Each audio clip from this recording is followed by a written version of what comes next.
మీ baby లేదా మీ toddler మిమ్మల్ని కొడుతున్నారా? అయితే ఇలా చేయండి. ఫస్ట్ మీరు క్లియర్ బౌండరీస్ ని సెట్ చేయండి. పేరెంట్స్ ని కొట్టడం నాట్ అలౌడ్ అని, హిట్టింగ్ హర్ట్స్ అని పేషెన్స్ తో ఉండి చెప్పండి. మీరు కోపంగా చెప్తే చిన్నపిల్లలకి అది ఎంటర్టైన్మెంట్ లా కనిపిస్తుంది. కాబట్టి పేషెన్స్ తో ఇంకోసారి హిట్ చేస్తే నేను నిన్న ఎత్తుకోను అని చెప్తూ ఉండండి. Consistency is important. ఫ్యూచర్ లో మళ్ళీ మీ టాడ్లర్ మిమ్మల్ని హిట్ చేస్తే నిజంగానే వారిని ఎత్తుకోకండి.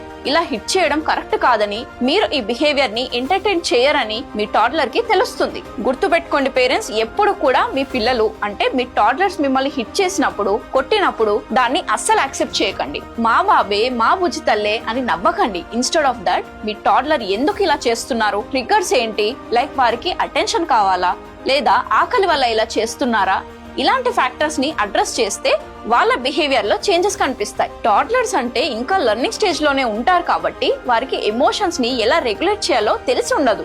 సో వారితో పేషెన్స్ గా, కన్సిస్టెన్సీతో డీల్ చేయండి. చూసారు కదా, ఇలాంటి మరిన్ని వండర్ఫుల్ పేరెంటింగ్ ఇన్సైట్స్ కోసం మన ఛానల్ ని ఇప్పుడే ఫాలో అయిపోండి. ఈ వీడియోని ప్రతి ఒక్క పేరెంట్స్ తో షేర్ చేసేయండి.